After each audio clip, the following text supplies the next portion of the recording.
सदगुरु श्री कबीर साहब जी पुकार के समझाते हुए कहते हैं कि संसार की जितनी भी वस्तुएं हैं उनका गुण धर्म बदलता नहीं। नीम का जो गुण धर्म है वो कभी बदलेगा नहीं, कड़वा ही होता है। पृथ्वी का जो गुण धर्म है वो बदलता नहीं, वो कठोर ही रहता है। जल का जो गुण धर्म है वो शीतल है, वो कभी बदलता नहीं। अग्नि का जो गुण धर्म है प्रकाशन है, जलाना है, वो कभी बदलता नहीं। और वायु का गुण धर्म है वो कोमल है, वो कभी बदलता नहीं। आकाश पोल खगोल है और जीव ज्ञान स्वरूप है। जीव का जो गुण है ये कभी बदलता नहीं है। तो किसी भी वस्तु का गुण धर्म बदलने वाला नहीं है। हाँ, जड़ में परिवर्तन थोड़ा हो जाता है, जैसे औषधियां बनती, वैसे कोई संज्ञा को नहीं खा सकता है, खाते ही मर जाएगा, पर उसकी भस्म बना करके खा सकता है। औषधि बना करके औषधि बन जाती है। कुचला है, कुचला में औषधियों में काम में आता है,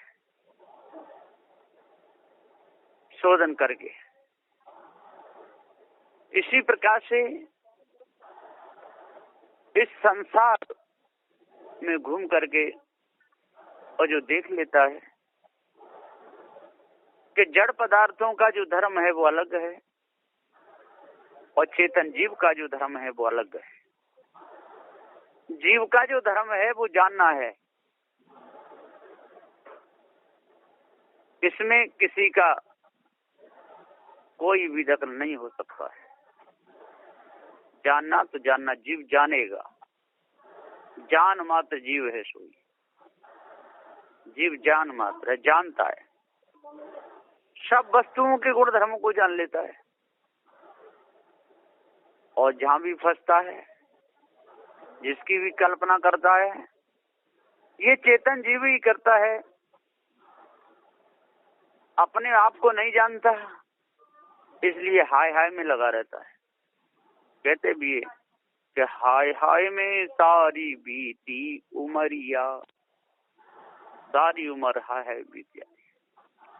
कोई मथुरा कोई काशी, कोई पहुंचे वृंदावन नगरिया, हाय हाय में सारी बीती उमरिया।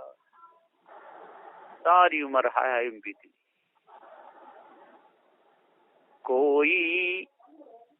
कोई पहुंचे कलकत्ता में, कोई पहुंचे कलकत्ता में, कोई पहुंचे मद्रास में, कोई पहुंचे बम्बई नगरिया, हाय हाय में सारी बीती उमरिया।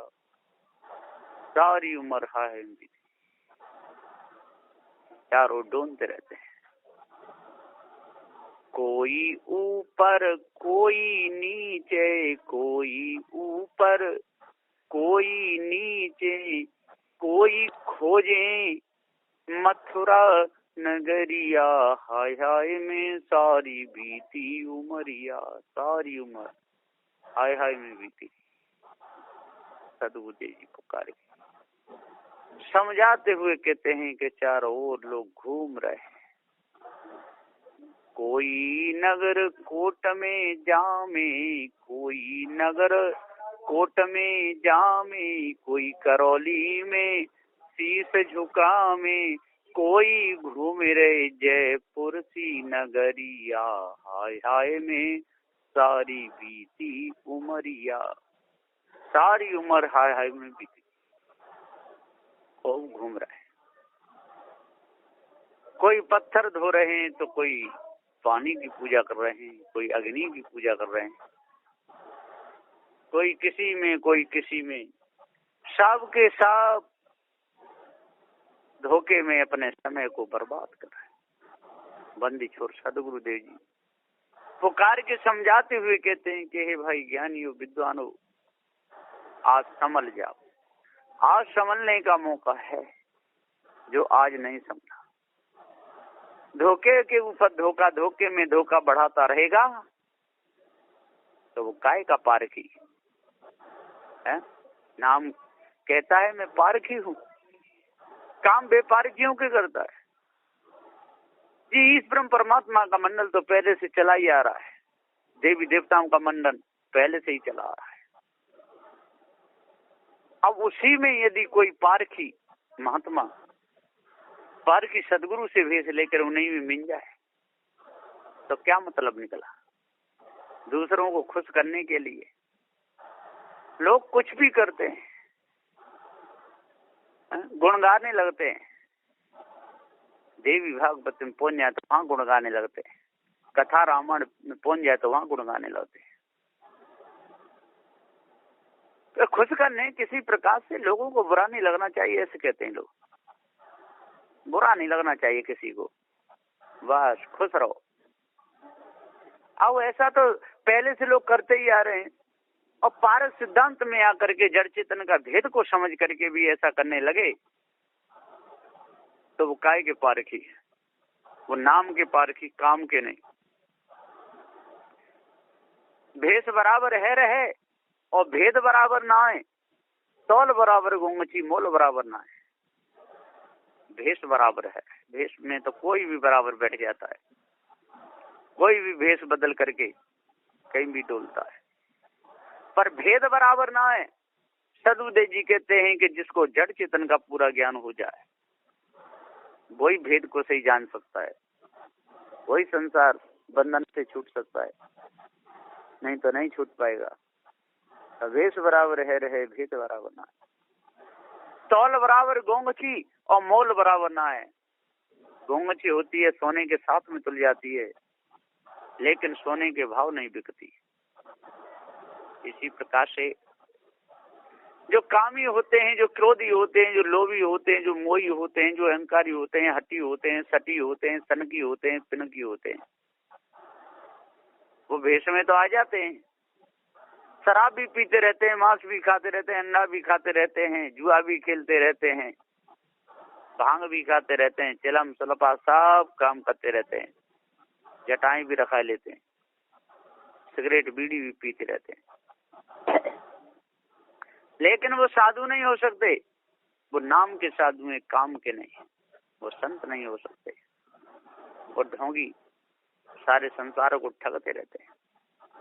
कोई कोई मौन धारण कर लेते हैं ठगियाई के लिए, कहते हैं मेरी बेटी की शादी है, कि मेरी बहन की शादी है, और लिख लिख करके देते हैं, लाल पीले कपड़ा भी पहन लेते हैं, ठगते रहते हैं सारे संसार में। इसलिए कहा कि ढोंगन ने बात बिगाड़ी, धर भेष ठगे नर नारी। ढोंगों ने बात बिगाड़ दी। भांग खाएं गोला डकरा में, भर भर चिल में लुकोड़ा में, मल भसम बने ब्रह्मचारी, ले भग जाए पर की नारी। ढोंगन ने बात बिगाड़ी, धर भेष ठगे नर नारी। ऐसे ऐसे लोग होते हैं। हम हैं सिद्ध मरगटी वारे, 64 जोगिन संग वीर रखवारे। दे बिगड़ी बात बनाई, जब खर्चा होते हैं भारी। गुन्नन ने बात बिगाड़ी, धर भेष ठगी नर नारी। ऐसे ऐसे संसार में ठगियन की कोई कमी नहीं। सदुदेव जी पुकार के समझाते हुए कहते हैं, आज संभलने का मौका मिला है। जो आज यदि वर्तमान में संभल गया तो वो संभल गया। यदि आज नहीं संभल पाया तो फिर संभलने का कोई काम नहीं। आज ही संभल सकता है। आज पूरा का पूरा समय है मनुष्य खानी में। मनुष्य संभल सकता है और दूसरों को संभाल सकता है, स्वयं पढ़ सकता है, दूसरों को पढ़ा सकता है, ज्ञान बोध विचार में स्वयं ठहर सकता है, दूसरों को ठहर सकता है। स्वयं आलस प्रमाद जड़ता तंद्रा मूर्ता मूर्छा इसको त्याग सकता है। सदगुरुदेव जी पुकार के समझाते हुए कहते हैं कि जब तक ये मनुष्य अपने आप को नहीं जानेगा, धर्म को नहीं त्यागेगा और तब तक इसको अपने आप का पूरा बोध नहीं होगा। जड़ चेतन के भेद को जान ही नहीं सकता है। ग्रंथ कितने भी पढ़ सकता है, बहुत बहुत अच्छे खुश करने के लिए, संसार के नर नारियों को खुश करने के लिए बहुत अच्छे अच्छे लोग दृष्टांत भी बोलते रहते हैं, हंसते रहते हैं, खिलखिला खिलखिला के दूसरों को हंसाते रहते हैं, लेकिन वो न अपना सुधार कर सकते और न दूसरों को कर सकते। ये सब के सब धोखे में अपने समय को बर्बाद करते हैं। बंदी छोर सदगुरु श्री कबीर साहब जी कहते हैं कि जल्दी से जल्दी विकारों को दूर करो, जल्दी से जल्दी अपने आप को जान करके भ्रम भूल कल्पना को दूर करो। चेतन जीव एक देशी है, ज्ञान स्वरूप है, इसके ऊपर कोई ईश ब्रह्म परमात्मा नहीं। ईश ब्रह्म परमात्मा की कल्पना ये मनुष्य नहीं की है, और मनुष्य उस कल्पना में और सन गया। जिस प्रकार से जितने भी रंग बनाए जाते हैं एक दूसरे को मिला करके मनुष्य बनाता है। कपड़े की रंगाई मनुष्य करता है, और जब होली होती है फागुन के महीने में तो दूसरे के ऊपर रंग डालता है, अपने ऊपर डालता है, गुलाल डालता है, और फिर नहा धो करके सही हो जाता है। ये सारी जितनी भी कारीगरी है ये मनुष्य ही प्रकट हुई है, और कौन करेगा। एक अनादि है, इसका कोई करने वाला नहीं, ईश ब्रह्म परमात्मा कोई नहीं है। जो पृथ्वी जलवायु अग्नि जो स्वाभाविक गुण धर्म है, स्वाभाविक रंग हैं, इनको भरने वाला कोई नहीं। अब इन्हीं रंगों में से मिलावट करके जो रंग बना दिए जाते हैं परिवर्तन करके, इसको मनुष्य बनाता है और कोई नहीं बना सकता। लकड़ी को मनुष्य नहीं बना सकता, अनादि है। इस पृथ्वी पहाड़ पर्वतों को मनुष्य नहीं बना सकता है। मिट्टी, पानी, अग्नि, जल, इनको मनुष्य नहीं बनाता, ये अनादि है। अब कोई भ्रमवश समझ दे कि कोई ईश ब्रह्म परमात्मा ने ये बनाए, ये भूल है। जब तक ये भूल नहीं मिटेगी तब तक हमको अपने आप का ज्ञान नहीं होगा। हम बाहरी वस्तुओं को बनते हुए देख लेते हैं, कारीगर बना रहा है, उसको देख करके हम अनुमान लगाते हैं कि छोटी छोटी वस्तुएं और बिना बनाए नहीं बन सकती, तो फिर बड़ी वस्तु को जरूर कोई न कोई बनाने वाला होगा। कोई ईश्वर होगा, कोई ब्रह्म होगा, उससे ये संसार बना है। अल्लाह खुदा होगा, उसने ये संसार बनाया है। बहुत बड़ी कल्पना है। इस कल्पना में बड़े बड़े ज्ञानी, बड़े बड़े ध्यानी और भूले हुए हैं, और जब तक ये भूल नहीं मिटेगी तब तक हम दर दर पर ठोकरें खाते रहेंगे, घूमते रहेंगे। हम अपने आप को, अपने पद को जान ही नहीं पाएंगे। एक संत जी ने कहा है कि मनुष्य रूप है तेरा, तू पद अपना पहचान,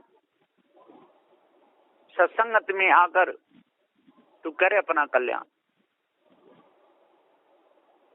सत्संगत में आकर के अपना कल्याण करना चाहिए। पारखी संतों से पूरा भेद जानना चाहिए। जड़ चेतन के भेद को समझ करके अष्ट महासदों को धारण करके मन की जो कल्पना है, जो कालमा है, इसको दूर करना चाहिए।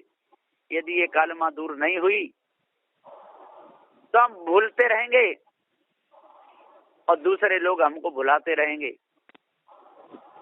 कहते हैं कि जिंदा सब्जी होती है, ऐसे कहते हैं लोग। जो मुर्गा है ना, मुर्गा मुर्गियां जिंदा सब्जी है, इसको कहीं कहते पालक की सब्जी। कितने बड़े मूर्ख लोग हैं, जिंदाओं को काटते हैं, मारते हैं, सताते रहते हैं, मछलियों को जल तोरई बताते हैं, है ना, बकरा को काशी फल की सब्जी। तो कितनी इनकी मत कट गई, बिल्कुल मत भ्रष्ट हो गई। तो साहब जी यहाँ पुकार के समझाते हुए कहते हैं कि हे भाई ज्ञानी हो, विद्वान हो, इस भ्रम को दूर करो। जितने भी ग्रंथ लिखे हैं ये सब मनुष्य के लिखे हुए हैं, और जितनी इसमें मार काट की बात लिखी हुई है जो बिगड़े हुए मनुष्यों ने लिखी है, इनकी मत बिगड़ी। जो शराब पीता था जिसने शराब की महिमा लिखी, मांस खाता था जिसने मांस की मार काट के, तो मार काट वाले जैसे उनके अंदर कर्म थे और वैसी वैसी महिमा लिख लिख करके चले गए। आज उसके सब गुलाम बने हुए हैं। ये गुलामी छूटती नहीं, जात वर्ण की गुलामी नहीं छूटती। कितना भी कहीं बैठा रहो, अच्छी से अच्छी जगह पे बैठा दो कुत्ता को, वो अपनी जगह पर आ जाता है।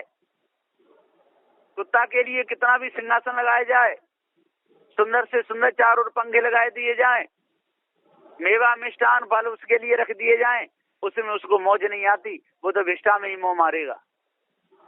इसी प्रकार से जो कामी क्रोधी लोभी मोही लालची है, जिसके अंदर बुरे अवगुण हैं, उसे कितने भी अच्छी जगह पे पहुंचा दो वो नीचे आ ही जाएगा।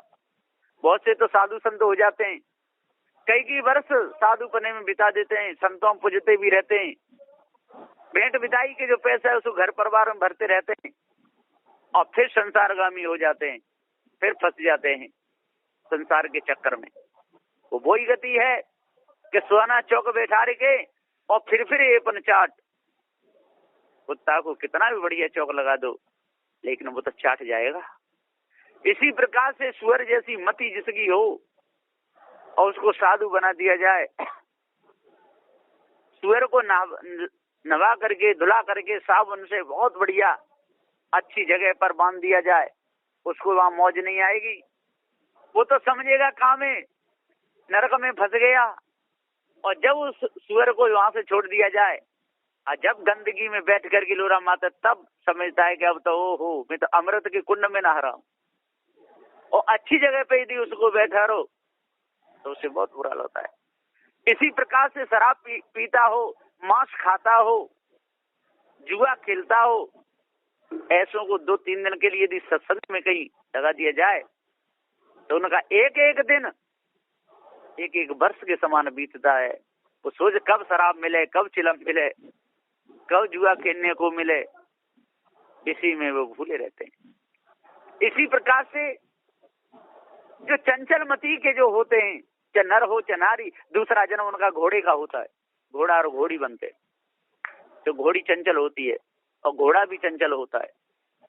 जिनके अंदर चंचलता रहती है, जिनके अंदर रजोगुण रहता है और उसका सुधार नहीं करते, औषधि नहीं बनाते, तो दूसरा जन्म घोड़ी और घोड़ा का होता है, वो बच नहीं सकते। इसी प्रकार से जो बुद्धि से काम नहीं लेते, कुछ भी कर बैठते, सोच विचार बिल्कुल नहीं करते, दूसरे जन्म में उनका भैंसा का जन्म होता है, भैंस का जन्म होता है। साधु देव जी पुकारे गए, समझाते हुए कहते हैं, जो मटिया शनिचर जैसे पड़े रहते हैं, आलसी बने पड़े रहते हैं, समय से अपना काम भी नहीं कर सकते, दूसरा जन्म उनका अजगर का होता है, और बच नहीं सकते। और दूसरे ऊपर जो लदते रहते हैं, बिना बात के परेशान करते रहते हैं, तो दूसरा जन्म वो हाथी का होगा, ऊंट का होगा, घोड़े का होगा, उनके फिर ऊपर सवारी होती है। जो दूसरे के ऊपर सवारी करते हैं तो फिर उनके ऊपर भी दूसरे लोग सवार होते हैं, तो बच नहीं सकते। जो दुख देगा उसके जीवन में फिर दुख आएगा। जिन कर्मों का जब शरीर मिलेगा तब उसको दुख भोगना ही पड़ेगा, बचेगा नहीं। किससे छिपाएगा, किससे दुबकेगा, कहाँ जाएगा, कहाँ पर जाकर के छिपाएगा। अंडी को तो कुठला में भर लेगा, पर जो अरण्य का जो झाड़ है अंडू का, उसे कहाँ ले जाएगा। आमों की चोरी तो कर लेगा, वो आम भर करके अंदर कमरे में रखकर ताला लगा देगा, लेकिन आम के वृक्ष को कहाँ ले जाएगा। इसी प्रकार से कर्मों को तो अभी छिपा लेगा, पर जो कर्मों का फिर जब शरीर मिलेगा, जब भोग आएगा, तब छिपा के कहाँ जाएगा। अभी तो गुप्त रूप में उनके सीधे कर्म करता रहेगा। जब गाय भैंस बकरी बनेगा, कुतिया कुत्ता बनेगा, उस समय किन से छिपाएगा? तो कर्म सारे प्रकट हो जाएंगे। तो सदगुरुदेव जी पुकार के समझाते हुए कहते हैं कि गुप्त में और प्रकट में ऐसा कोई काम नहीं करना चाहिए जिसमें लज्जा आवे, जिसमें शर्म आवे, दूसरे के सामने बताने में सिर नीचा झुके। ऐसे कर्म कभी नहीं करना चाहिए। मनुष्य को शुद्ध साफ पवित्र कर्म करना चाहिए। अपने पद में अडिग रहना चाहिए। कभी भी धोखे में न आना चाहिए, न दूसरों को डालना चाहिए। जो धोखे में जो फंसाते रहते हैं, जो जड़ मूर्तियों का मंडन करते रहते हैं, जो ईश ब्रह्म परमात्मा का मंडन करते रहते हैं, केवल 2 रोटी खा के पेट भरने के लिए, सदगुरुदेव जी पुकार के समझाते हुए कहते हैं सत्य के बल पर कोई भूखा नहीं रह सकता है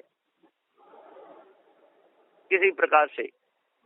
यदि एक दिन हमको भोजन नहीं मिला, 2 दिन नहीं मिला, तो समझ लो हमारे प्रारब्ध में नहीं था और पहले हमने भी किसी को नहीं दिया, कोई बंद में रखा होगा, भोजन नहीं दिया होगा तो आज हमको भी नहीं मिला। कपड़े नहीं मिले तो ऐसे हमने भी किसी के साथ में किया होगा। लेकिन सत्य बोलना नहीं त्यागना चाहिए। झूठ के बल पे यदि 100 रुपया मिले और सत्य के बल पे 1 रुपया मिले तो वो 100 से भी ऊपर है। पैदल चल करके अपना काम चला लेना चाहिए, पर झूठ बोल करके बढ़िया से बढ़िया गाड़ी में बैठ करके घूमना ये पाप है। तो सदगुरुदेव जी पुकार के समझाते हुए कहते पाप क्यों कमाना? इतना सुंदर ये मनुष्य जन्म मिला है, पार की सदगुरुदेव मिले, पार की सदगुरुदेव की सेवा करके अपने मन को पवित्र करना चाहिए। जो सेवा में जो घृणा मानते हैं, दूसरा जन्म उनका अधम खानियों में होता है, नीच खानियों में होता है, वो बचता नहीं। और जो अंडा मांस मछलियां खाते हैं, जो उल्टे सीधे कर्म करते हैं, मारते काटते हैं, मनुष्य से बैर करते हैं, पशुओं से प्रेम करते हैं, तो उनका भी जन्म पशु का होता है। और पशुओं को जो मारते काटते हैं उनका बदला पशु खानी में होता है। और जो मनुष्य को जो मारते काटते हैं उसका भी बदला मनुष्य खानी में होता है। ये मनुष्य खानी भी भोग भूमिका है, इसमें भी कर्म का भोग भोगा जाता है। ये कर्म भूमिका भोग भूमिका दूना है। इसलिए जल्दी से जल्दी अपने कर्मों को सुधार करके और पार के सदगुरुदेव की शरण में लगना चाहिए, तब पूर्ण शांति मिलेगी। नहीं तो मिथ्या धोखे में पूरा जीवन चला जाएगा। अपने आप को जानना चाहिए और अष्ट महासत्व धारण करना चाहिए, तब हृदय काल में मिटेगी। बस मैं नई वचनों के साथ में अपनी वाणी को विराम देता हूँ। बोलिए श्री सदगुरुदेव की जय।